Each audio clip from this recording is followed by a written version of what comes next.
15th of July 1927. The Russian formalism movement is near the end. Young Vladimir Prop tries to write a foreword for his new book.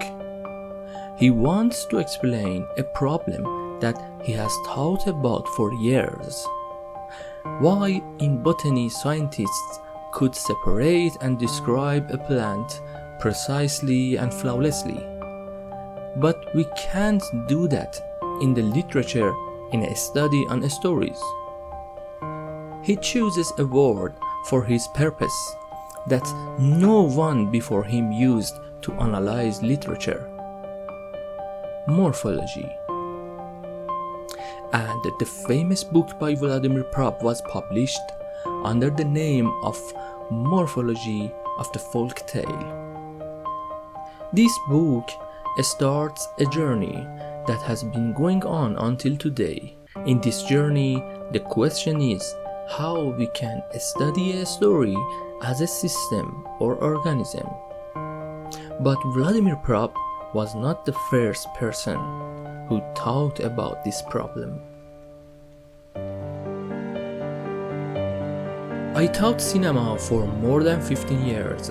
Then I decided to change my platform to YouTube. So this is Free Film School, and today I want to talk about inside elements of drama.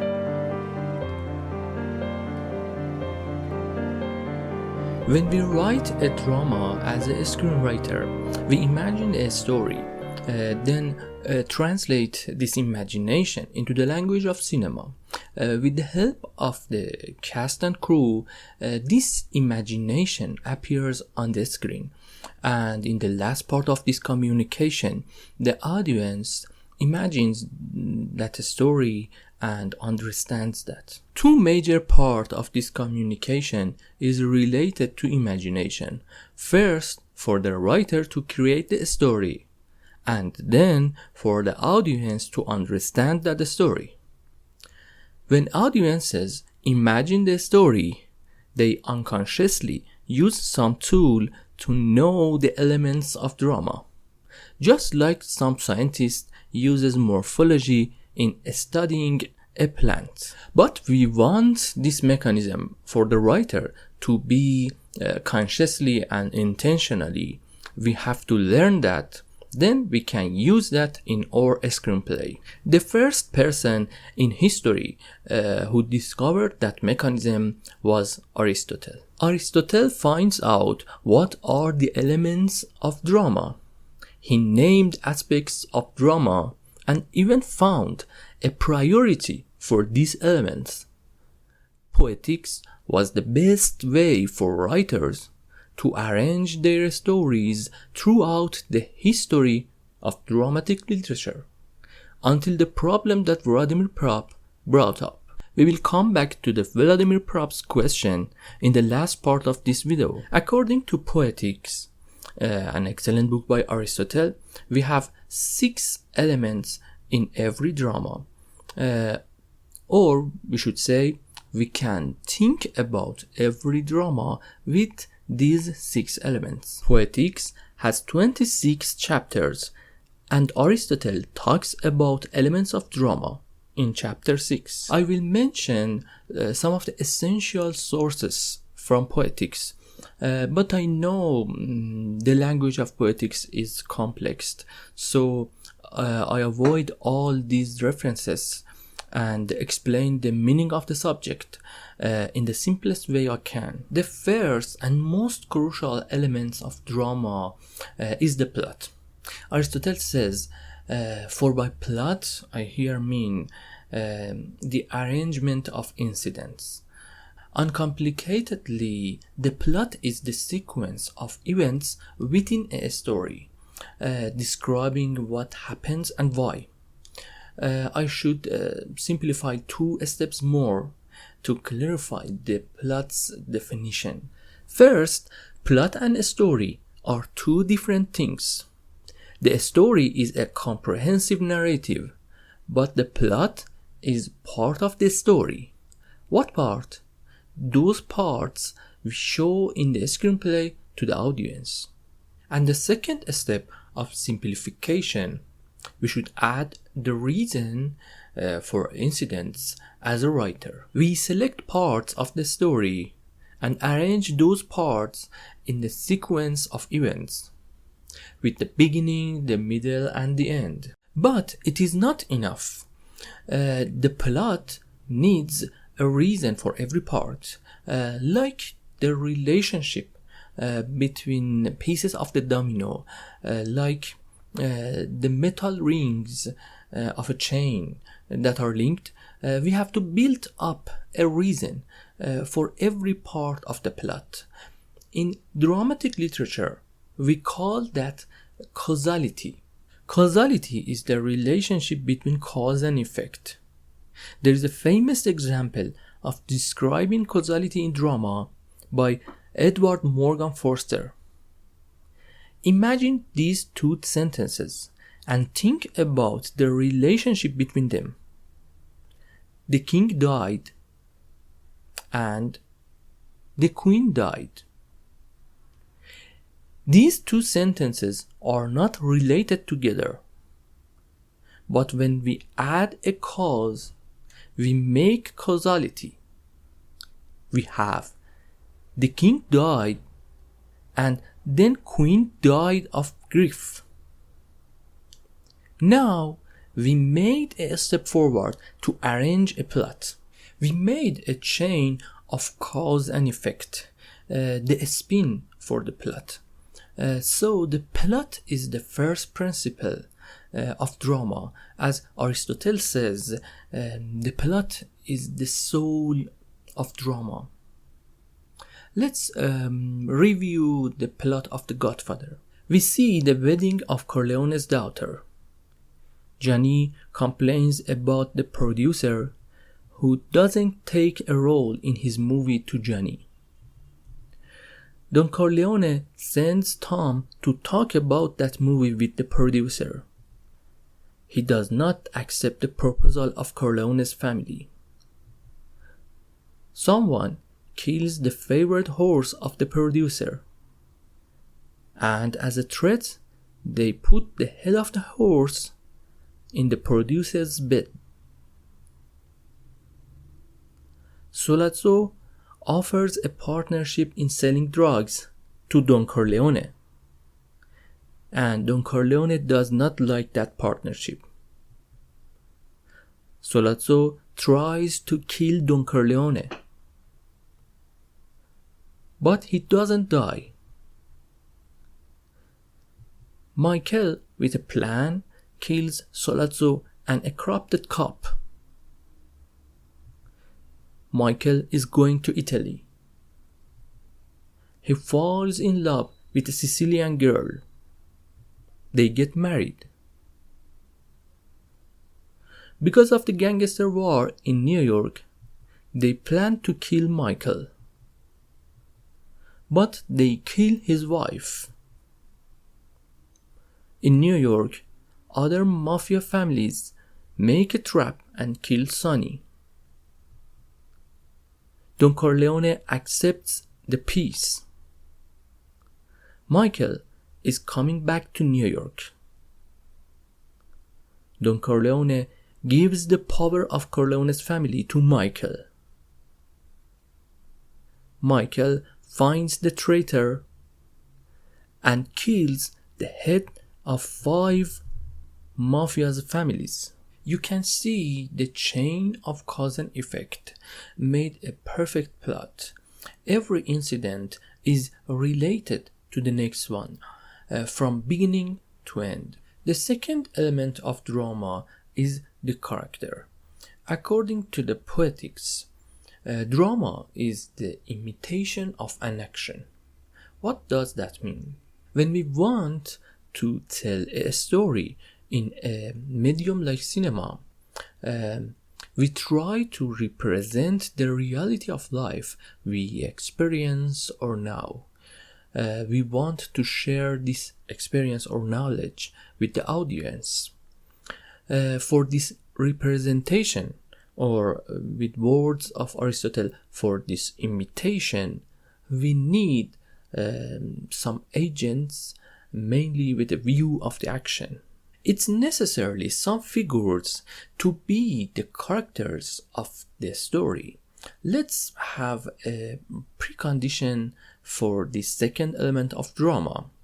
We can call something or someone a character of drama if it acts like a human. In a movie like Inside Out, Joy is a character because she acts like a human. Joy makes a mistake and then tries to fix her fault. Joy has friends and she loves her friends.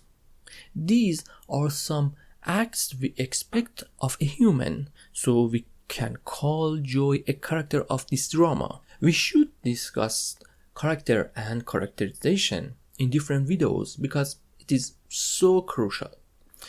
But that's enough for now to understand we need character as the second element of drama, and it should act like a human. The third element of drama is thought. There is a famous quotation by Benito Mussolini: "Cinema is the strongest weapon." We know cinema can start a cultural movement. Cinema can change the lifestyle of people, and the big part of this vast effect is the drama. Therefore, we know that thought is an essential element of drama. Then why it is in the third place, not first or second? You know Aristotle has priority for elements of drama. Let's use a myth of ancient Greece to explain that. The Trojan War. When the army of Greece can't defeat Troy city, they pretend to leave and left a giant wooden horse behind. The people of Troy brought that horse into their city as a symbol of victory. In the middle of the night, Greek soldiers, hidden in the horse, opened the gate to their army and then conquered the city. Let's compare this story with the whole mechanism of the drama. The people of Troy are like the audience. The idea and the thought of the writer are like the Greek army. People don't want to listen to a morality speech, so they don't accept that thought. But the plot and characters are like the giant wooden horse. If the audiences like the plot and characters, they take them, and we know that thought is hidden inside that. Therefore, the thought can conquer the mind of the audience without a clue. In conclusion, if we cannot design the plot and the characters very well, nobody follows our drama and does not accept our thought. So a good drama needs a great plot and fine characters, then and only then it can reveal its thought. Every tragedy, therefore, must have 6 parts, which parts determine its quality, namely plot, character, thought, diction, song, and spectacle. 2 of the parts constitute the medium of imitation, 1 the manner, and 3 the object of imitation. We talk about 3 elements that are the most important and are objects of imitation. We understand every drama with these 3 elements, or as a writer, we create every drama with these 3 elements. But we have 6 elements in every drama. The 4th element of drama is diction. One may think diction means dialogues in drama, but diction refers to the words the writer chooses to use. Then diction means all the process of using words that is inevitable in writing a drama. The fifth element of drama is song. In ancient Greece, all the plays had to be performed as a musical theater, combining the words with the melody. So writing songs was part of the creation of a drama. Now we can see these two elements are related to the theatrical medium, especially in the traditional way of ancient Greece. And before conclusion, the sixth element of drama, according to the Poetics, is a spectacle. The manner of imitation is dramatic, not narrative. Then dramatic mood necessitates a spectacle. A spectacle refers to everything we see on the stage, like costume, decors, or even how actors perform. In every drama, we have diction, song, and a spectacle. Let's change these words with some simple words. In this text, diction means using words, song means using music, and a spectacle means using pictures to create a drama. As a result, we find out a drama has 6 elements. 3 of them are about objects of imitation, and 3 of them are related to the medium of representation. Let's use some practical example. In the Matrix, we have a story of a young man, Neo, who is targeted by government forces and joins the rebellions to fight against machines. Neo explores his fascinating potential. In the end, he sacrifices his life to save the human. It was a brief version of the Matrix plot. Neo is the protagonist. Agent Smith is the antagonist. These are 2 of the many characters in this movie. The hidden thought is, with love and sacrifice, could win every battle in life, or something like that.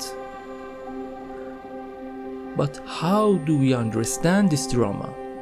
We understand that with some dialogues, sound, music, and pictures.